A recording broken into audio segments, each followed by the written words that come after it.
Welcome to the Genius Talk podcast. I'm your host Atul Raj from the bestemailmarketer.com, and today we have Salvatore Manzi with us. Salvatore, Hello. welcome to the podcast. Thank you. It's great to be here.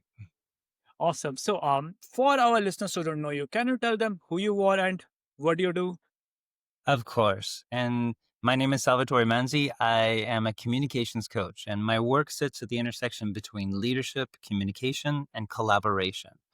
I help executives elevate their communication, whether they're going on a big stage, leading a team meeting, or pitching their idea to venture capitalists.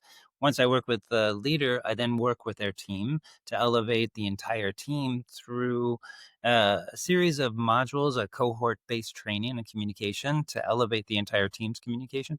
And then I work with the organization to deepen the speaker bench. So the CEO is not the only person going out there and speaking. Hmm. Okay. I'm curious, what inspired you to transition from business and organization role to leadership communications coaching?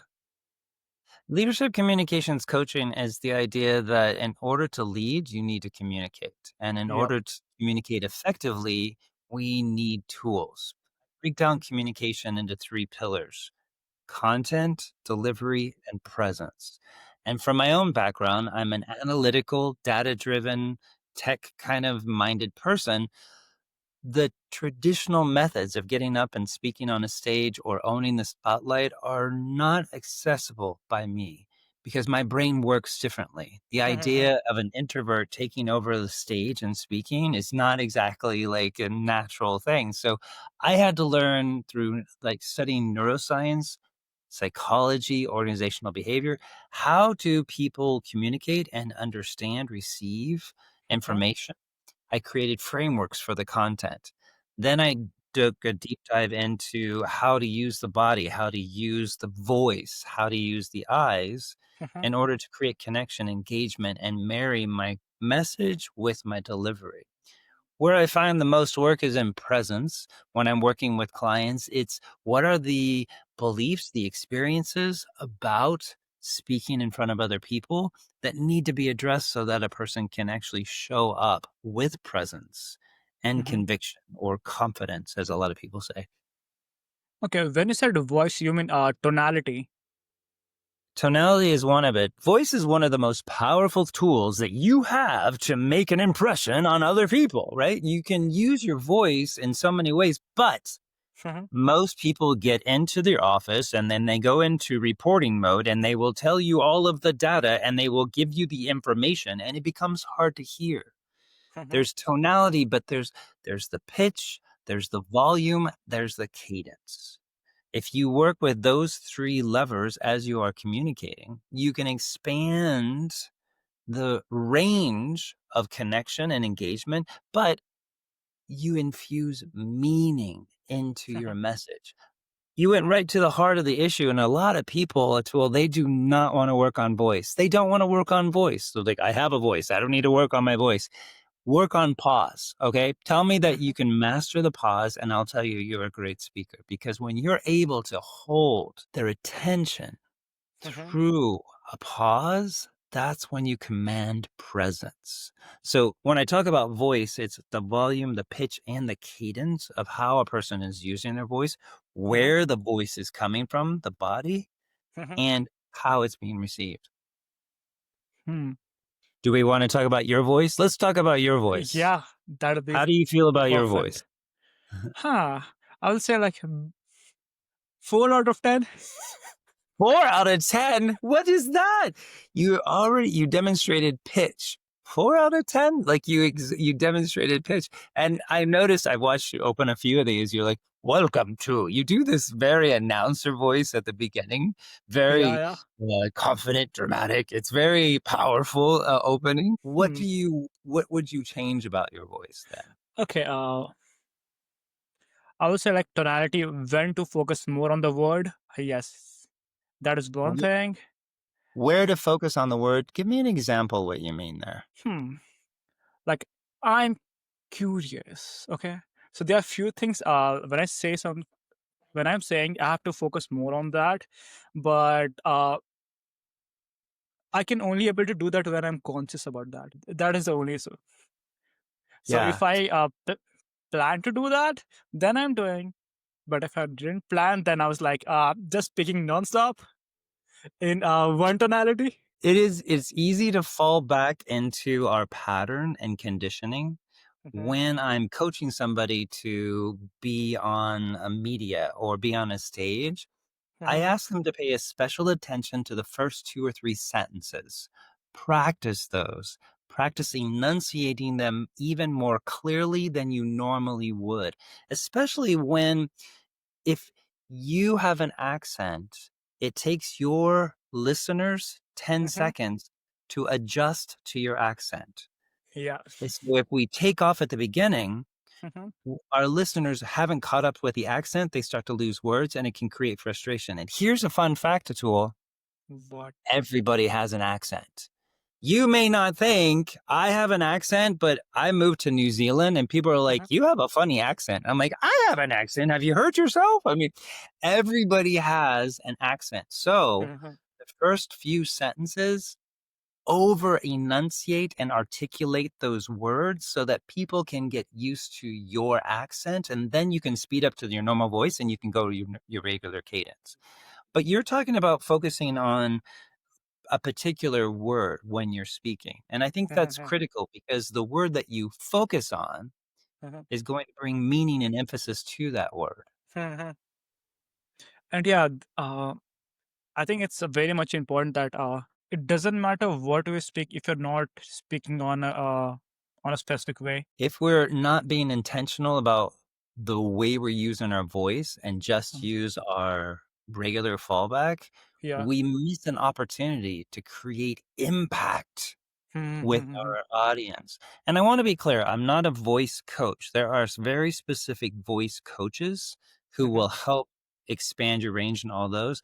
As a part of my in my book and a part of all of my trainings, we do focus on the voice. Where is it mhm, coming from? Because here's another aha. The more nervous a person gets, the higher mhm, their pitch goes because their voice starts to go from here all the way up into here until it becomes almost a head nasally kind of voice.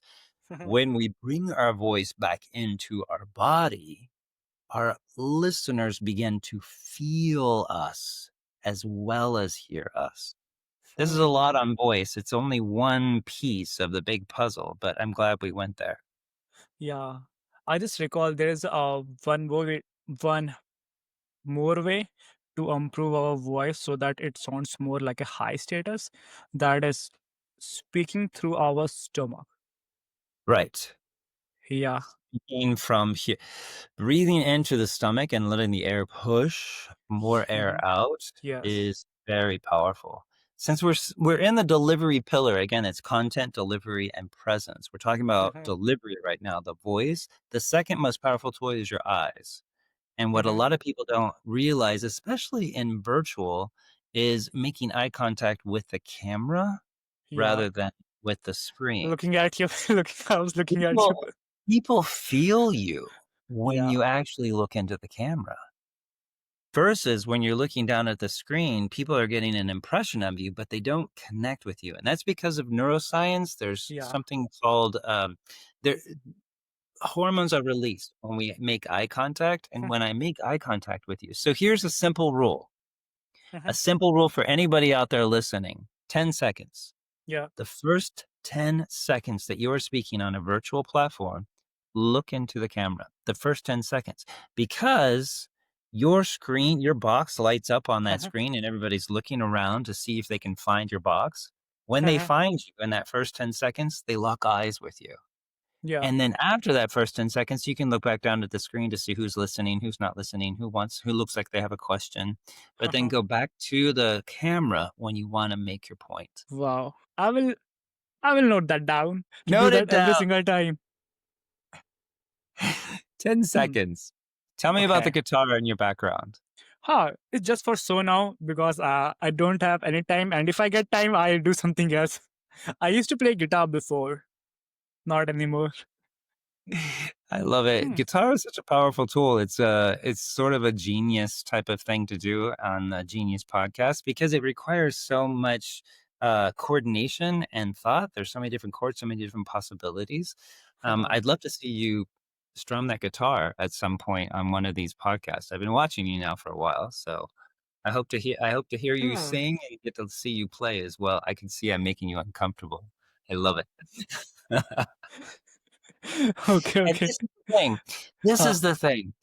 When we get up in front of people to Uh-huh. communicate something that feels personal, vulnerable, real to us, when we get up Yeah. in front of people, it creates that awkward sense. How do I do this? How do I get up in front of people and share my truth in a way Hmm. that feels authentic with the nerves that you just witnessed come up as we even think about it, right?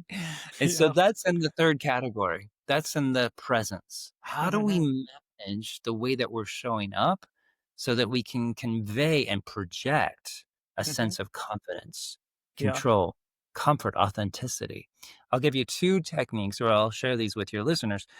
Number one would be to notice the body. Reframe the rush. It's my catch all there. Reframe the rush. When you experience that rush of energy and adrenaline at the thought of getting up and performing a guitar or speaking, Hmm. reframe that nervousness as excitement. Just that Okay. little change changes the way your mind is working and you start to enjoy the process. Think of it this way. If you're on a roller coaster, have you ever ridden a roller coaster? Yeah, it's fun. Yeah, it's fun, right? Your body is going through this. You're experiencing a rush. Your Hmm. brain can interpret this as fear or Hmm. excitement. You went to excitement. I love that. It's Yeah. fun. I agree. It Yeah. is fun. Sometimes I don't like the loop de loops, but I like the rest of it. It's very fun. Same thing when you get up to speak in front of Hmm. a group of people or perform your guitar, you can reframe it as fun. This is fun. And then your body will flow with that energy surge and channel it into where you want to go. Hmm. Okay. By the way, can you talk about your book? I would love to talk about you. I talk about my book for the rest of the Yes, day? I mean, how please. much time do we have on this podcast? Clear and Approx 3 weeks. this just came out 2 weeks ago. It Oh, is clear wow. and compelling. It is communication strategies for big thinkers with bold ideas. It's a subtle nod to my analysts, engineers, data-driven tech leaders out there who have to turn complexity into clarity. After 20 years of coaching people on how to turn their message into something that is meaningful and understandable and memorable for their audience, I put it Uh-huh. all in one book. I'm very excited to have it out there. It's available on all the platforms and will be in a bookstore soon as well. Thanks. So, what do you think? What are the most common challenges leaders face when communicating their vision to team, especially in high stake environment? You bring up a couple of things there. Number one is high stakes. A Yeah. lot of us are dealing with environments that have a very rapid turnover, a very dynamic environment. It Hmm. feels high stakes. And how do you manage your state in that situation? But the most common problem most people make, dialogue, not download. It's our sort of knee jerk reaction to give you all of the data. Let me explain everything. Let me share all of the stories, give you the history, share the statistics, make sure you understand the entire scope of what I'm talking about Hmm. in order to convince you to change your mind, make a decision, invest in this product. That's not effective because the human brain is not wired to simply take in a lot of data. What we need is an interaction, we need a dialogue. Hmm. So there needs to be novelty, there needs to be interaction, there needs to be a question in play. When it's the difference, I don't know if you've heard in America, a lot of companies are now using fireside chat. We're not having an all hands, we're having a fireside chat. The idea that we're sitting around a campfire and Hmm. having a conversation. It's because they're trying to instill the idea that we're going to have a dialogue here. Take that same idea into your next meeting.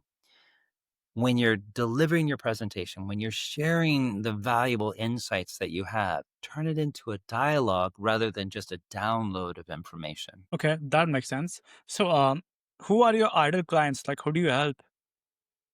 My most of my clients are STEM professionals, scientists, engineers, analysts who are recently elevated into a position where they're going from independent contributor to a Mhm, team lead, and they find themselves having to lead meetings, give presentations, speak to the board, or startup founders who have a brilliant idea and need to turn that idea, that concept, into something that can be pitched to investors and taken forward. So those are the main two that I am working on, but I do work with a wide range of clients. Anybody who needs to get up in front of other people and speak, this book would be very helpful for them. can you share a memorable before and after story of a client or team you have coached? I yes, sharing an before and after story with a client. I was working with a client who was getting looked over. Her information was being passed over. When she would go to meetings, she would make brilliant comments, but Mhm, it wasn't being acted on. We started using the principle of you, then me, where she would discuss what she heard the other person say mhm, and then tie that into what she was saying. So rather than simply going into the meeting and saying, here's my perspective, here's my point of view, mhm, she reverted to, here's what I heard you say, and here's how I would contribute to that. She started building rapport and building connections, and she mhm, quickly elevated from director to VP in the organization hmm. simply by using a principle of speaking to the other person's perspective, drawing relevance, making it real for that person before jumping into her perspective, her answer, her contribution. Mhm. You know what? In sales, what we call that is mirroring. We just listen what someone is saying and just speak same thing back to them, and they feel like we understand them. There, it's a both and. Yes. There's Yeah. a yes and right there. Mirroring is important. It's a powerful rapport building technique. If I'm Mhm, mirroring the person I'm speaking to, they're going to feel more comfortable with me. And if I'm reflecting back or parroting mhm, what they said, they're going to feel a sense of you heard me. The trick is going deeper than a simple parrot, right? Where I'm not just repeating what you said, I'm reflecting on it. I'm going deeper with it. I'm mhm, even adding to it. I can imagine that you're bringing up this parroting because you too have had active listening training and we're taught that this is a technique that we can use to build rapport with our mhm. listeners. And it works. And we want to go deeper because I imagine that you want to create a solid bond and a deeper conversation as you are connecting and talking with people. Yeah, of course. Okay, Of so course. I enjoy watching your face light up, by the way. You get really serious and then you light up at moments. You have a very dynamic face, very engaging. Keep that. yeah, thank you. I will do that. Okay, so for our listeners who want to know more about you, want to connect with you, or want to get help from you, where can they go? If you go to clearandcompellingplaybook.com, you'll Mhm. get access to the full resource library, all of a bunch of tools and frameworks that I offer. And you can find me on LinkedIn, Salvatore Manzi. It's a great place to connect. Awesome. So looking back when you started, what's one lesson you would tell yourself if you could restart today and focus should be on communication? I love this question, and I love that I wasn't prepared to answer it. Thanks for throwing me off, my friend. What is one thing that if I could tell my younger self about communication, that would help me now? It would be this: not about me.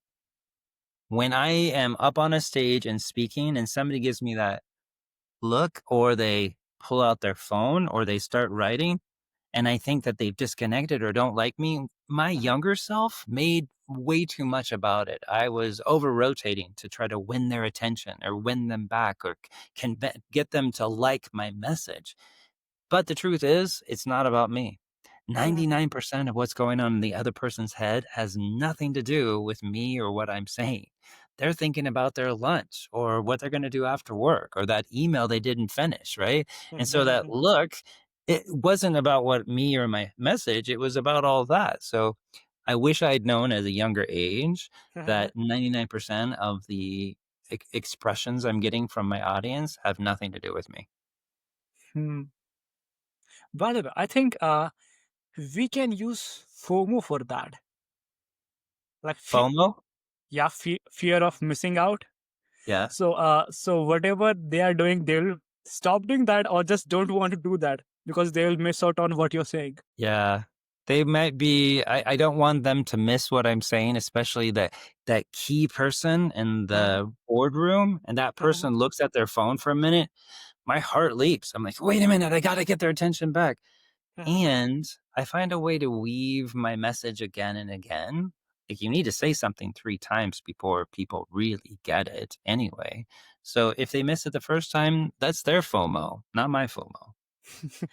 Yeah. Okay. So, is there anything else that you would like to share? Just that it's been really fun to be online with you, and I truly do hope I get to meet you next year when I'm in India working with my clients.